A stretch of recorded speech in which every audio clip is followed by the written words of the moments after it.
ஆடி மாதம் வந்தாலே அந்த மாதம் முழுக்கவே பிஸி தான். அம்மனுக்கு கூழ் ஊற்றுறது, குலதெய்வ வழிபாடு, காவடி நீட்டு அடுத்தடுத்து விசேஷமாகவே இருக்கும். இந்த வீடியோ கிருத்திகை அன்னைக்கு திங்கட்கிழமை எடுத்தது. ஸ்டிச்சிங் ஒர்க்லாம் இருக்கவே வீடியோ கொஞ்சம் லேட்டாக தான் அப்லோட் பண்ணியிருக்கேன். மாதம் மாதம் வரும் கிருத்திகை அன்னைக்கு முருகருக்கு விரதம் இருந்து படையலிட்டு வழிபாடு பண்ணிகிட்ருக்கேன். முருகருக்கு படைக்கிறதுக்கு சாதம், சாம்பார், முருங்கைக்கீரை பொரியல், உருளைக்கிழங்கு பொரியல், அப்புறம் பருப்பு பாயாசம், வடை எல்லாமே வேலை முடிஞ்ச பிறகு பூஜை வேலையை ஸ்டார்ட் பண்ணுவேன். நம்ம முருகருடைய வேல் வச்சு வழிபட்டாலும் சரி, ஃபோட்டோவில் இருக்கிற வேலாக இருந்தாலும் சரி, நம்ம அந்த கூர்மையான பகுதியில் எப்போவுமே சந்தனம் வச்சு நம்ம வழிபாடு பண்ணணும். ஷட்கோண தீபம் போட ஒரு தட்டில் ஓம் சரவண பவ போட்டு அதுக்கு மேலே 6 வெற்றிலை வச்சு தீபம் ஏற்றுவேன். அதுக்கு ரெடி பண்ணி வச்சுட்டு அதுக்கப்புறமா அபிஷேகம்லாம் பண்ணிவிட்டு அதுக்கப்புறம் தான் தீபம் போடுவேன். எப்பவும் போல் நிலவாசப்படி தீபமெல்லாம் ஏற்றிட்டு பூஜை அறையில் படத்துக்கெல்லாம் பூ போட்டு விளக்கு ஏற்றியாச்சு. பார்க்கவே ரொம்ப அழகாக இருந்தது. என்னுடைய அக்கா வீட்டில் இன்றைக்கி காவடி எடுக்கிறாங்க, கூப்பிட்ருந்தாங்க. நம்ம வீட்டில் கிருத்திகை கும்பிட்றதுனால என்னால் போக முடியல. ஆனால் கோவிலில் ஜாயின் பண்ணிக்கலான்னு சொல்லிட்டு பூஜையெல்லாம் முடிச்சுட்டு போனோம். நான் முருகருடைய வேல் வச்சு வழிபாடு பண்ணுறேன்னா அதுக்கு காரணமே என்னுடைய சிஸ்டர் தான். என்னுடைய ஹஸ்பண்டுடைய தம்பி ஒய்ஃப் தான் அவங்க. முருகர் வழிபாடுனா நான் ரொம்பவே இஷ்டமாக செய்வேன்னு அவங்களுக்கு தெரியும். செவ்வாய்க்கிழமைனா தீபம் ஏற்றுறது இதெல்லாம் அவங்கக்கிட்ட நான் எப்பவுமே ஷேர் பண்ணிப்பேன். ஒரு நாள் வீடு கிரகப்பிரவேசம் அப்போது திடீர்னு சர்ப்ரைஸாக ஒரு கிஃப்ட் கொடுத்தாங்க. என்னென்னு ஓப்பன் பண்ணுங்கன்னு சொன்னாங்க. கிஃப்ட் ஓப்பன் பண்ணால் அப்படியே ரொம்ப ஷாக் ஆகிட்டேன். என்ன சொல்கிறதுன்னு தெரியல, அழுக தான் வருது. அந்த கிஃப்ட்டில் வேல் இருக்குது. இதோ அபிஷேகம் பண்ணுறேன் பார்த்தீங்களா, இந்த வேல் தான் அவங்க எனக்கு கிஃப்டாக கொடுத்தாங்க. முருகரே என் கையில் வந்த மாதிரி ஆயிடுச்சு. அதுக்கப்புறம் ரொம்ப நன்றியெல்லாம் சொல்லிவிட்டு மறக்க முடியாத நிகழ்வு. வேல் அபிஷேகம் பண்ணுறதுக்கு நான் இன்றைக்கி 3 பொருள் எடுத்து வச்சுருக்கேன். பால், தேன், பஞ்சாமிர்தம். இது 3 நாள் தான் அபிஷேகம் பண்ண போகிறேன். பஞ்சாமிர்தம் முருகருக்கு ரொம்பவே பிடிச்சமான ஒரு அபிஷேகம். 5 வகையான பழம் நம்ம எடுத்துக்கலாம். பழங்கள்லாம் சின்ன சின்னதாக கட் பண்ணிவிட்டு அதில் வெல்லம், தேனும் கலந்து அபிஷேகம் பண்ண பிறகு வீட்டில் இருக்கிறவங்களுக்கு இந்த பஞ்சாமிர்தத்தை பிரசாதமாக சாப்பிட்டுக்கலாம் எல்லோரும். அபிஷேகம் பண்ண பால், தண்ணி இதெல்லாம் காலில் படாத இடத்துல எடுத்துகிட்டு போய் ஊற்றிடலாம். செடி இருந்தால் செடியிலையும் ஊற்றிடலாம். அதுக்கப்புறம் கற்பூர ஆரத்தி காமிச்சு தீப தூப ஆராதனையெல்லாம் பண்ணிவிட்டு வேலை நல்லா சுத்தமான துணியில் தொடச்சி எடுத்து விபூதி, சந்தனம், குங்குமம் எல்லாம் வச்சுட்டு பூ, மாலை எல்லாம் போட்டு வேலை அலங்காரம் பண்ணி வச்சுட்டேன். நம்ம முருகரை வளர்த்த 6 கார்த்திகை பெண்களுக்கு நன்றி சொல்கிற விதமாக இந்த 6 தீபமும் ஏற்றி வழிபாடு பண்ணேன். நான் எப்போவுமே ஆடி கிருத்திகை, தை கிருத்திகை, கார்த்திகை தீப விசேஷ நாட்களில் மாவிளக்கு போட்டு பூஜை பண்ணுறேன்.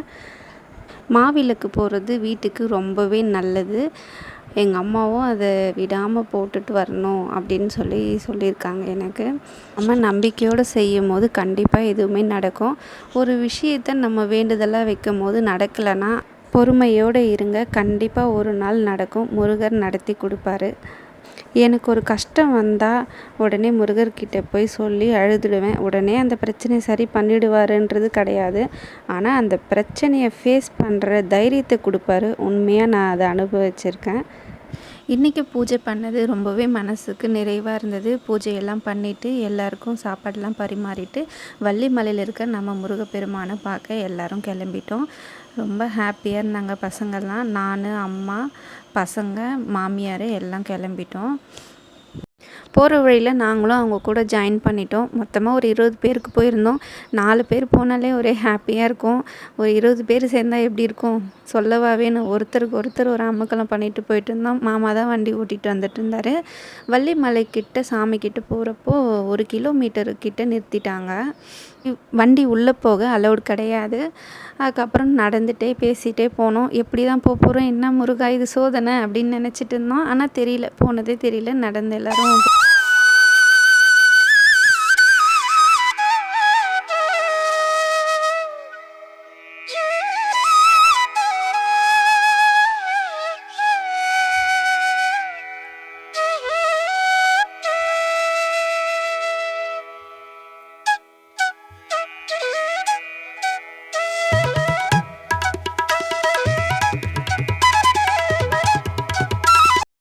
நான் வள்ளிமலைக்கு இதோட 3வது முறையாக வந்திருக்கேன். நான் இவ்வளோ ஜனம் பார்க்கவே இல்லை 2 முறை வரும்போது. முருகருக்கு காவடி எடுத்துகிட்டு எவ்வளோ கூட்டம், எவ்வளோ பக்தர்கள், சின்ன குழந்தைலேருந்து வயசானவங்க வரைக்கும் காவடி எடுத்துகிட்டு வந்துட்டு இருந்தாங்க. குளம் முழுக்க பூ மாலையாக தான் இருந்தது. பார்க்கவே ரொம்ப பிரமிப்பாக கண்கொள்ளா காட்சியாக இருந்தது. இங்கேயே தரிசனம் பண்ணாலும் சரி, மேலே போய் முருகரை தரிசனம் பண்ணாலும் அந்த காவடியை நினச்சிட்டு அவங்களும் இந்த குளத்தில் குளிச்சுட்டு அப்படியே மேலே ஏறி போகிறாங்க. அப்படி இல்லைன்னா இங்கே மேலே ஏறி போக முடியாதவங்க குழந்தைங்கள்லாம் வச்சுட்டு இருக்காங்க இல்லையா, சில பேர் போக மாட்டாங்க. நாங்களும் மேலே போகல, ரொம்ப ஜனமாக இருக்குது. குழந்தைங்கள்லாம் கூட்டுன்னு போனதுனால நாங்கள் போனதே அங்கே ஈவினிங் 5 o'clock ஆகிடுச்சு. அதுக்கு மேலெல்லாம் போயிட்டு வந்தால் ரொம்ப லேட் ஆகிடும் வேண்டான்னுட்டு குளத்துக்கு மேலே வந்து 6 முகம் கொண்ட முருகர் இருக்கிறாரு. அவருக்கு அந்த காவடியில் இருக்க தேங்காய் பூவெல்லாம் அவர் கற்பூரம் ஏற்றிட்டு அங்கேயே உடைச்சிட்டோம். நிறைய பேர் அங்கேயே படிக்கட்டில் எல்லாருமே அங்கங்கே செஞ்சாங்க.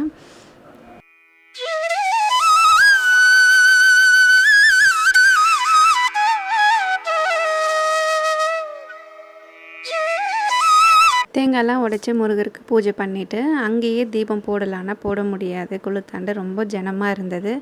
மலைக்கு அடிவாரத்தில் வந்து 6 வேல் மயில் எல்லாம் இருக்கும். அங்கேயே வந்து போடலான்னுட்டு வந்துட்டோம். வேல் மட்டும் ஃபோட்டோ எடுக்க முடியல, அந்த நேரத்தில் அக்கா பொண்ணு வாங்கிட்டு போயிட்டா ஃபோனை. அந்த வேல் போன முறை வள்ளிமலைக்கு போனப்போ எடுத்தது. தீபம் மட்டும் கிருத்திகை அன்னைக்கு போட்ட தீபம் தான். மாவிளக்கு தீபமும் 6 வெற்றிலை தீபமும் நான் போட்டேன். அக்காவும் 2 அக்காவும் தீபம் போட்டாங்க. அதுக்கப்புறம் மலைக்கு அடிவாரம் பக்கத்துலேயே வந்து வள்ளி அம்மைக்கு சன்னதி இருக்கும். அந்த வள்ளி அம்மையும் வந்து தரிசனம் பண்ணிவிட்டு கொஞ்ச நேரம் அந்த சன்னதியிலே ஒரு 10 நிமிஷம் உக்காந்துட்டு அதுக்கப்புறம் தான் கிளம்பணும். கிளம்புறப்போ இருக்க இன்னும் ஜனங்க வந்து அதிகமாயிட்டாங்க. பசங்கள்லாம் ரொம்ப என்ஜாய் பண்ணாங்க. அவங்க அக்கா இருந்தால் போதும், என்னை கண்டுக்கவே மாட்டாங்க, அவள் கூடயே தான் இருப்பாங்க. அவள் ரொம்ப சேஃபாக வந்து பார்த்து இட்டுன்னு வந்துடுவா. எப்போ போனாலும் மேலே போயிட்டு முருகர் தரிசனம் பண்ணாமல் வந்ததில்லை. 2 முறையும் தரிசனம் பண்ணியிருக்கேன். இந்த முறை கொஞ்சம் வருத்தமாக இருந்தது, மேலே போய் முருகரை பார்க்கலையே. சரி, இங்கே இருக்கிற ஜனங்க எல்லாரையும் பார்க்குறப்ப முருகரை பார்த்த மாதிரி தான் இருந்தது.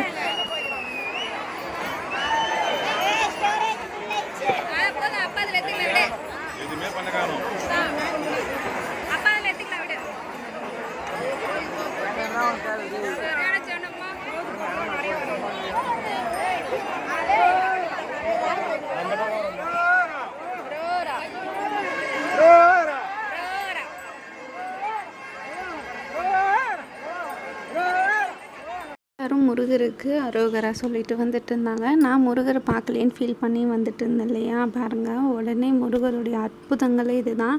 நல்ல பூ பல்லக்கோட ஜோடிப்போட முருகரை தொட்டு வழிபடக்கூடிய எனக்கு சந்தர்ப்பம் கிடைச்சிது.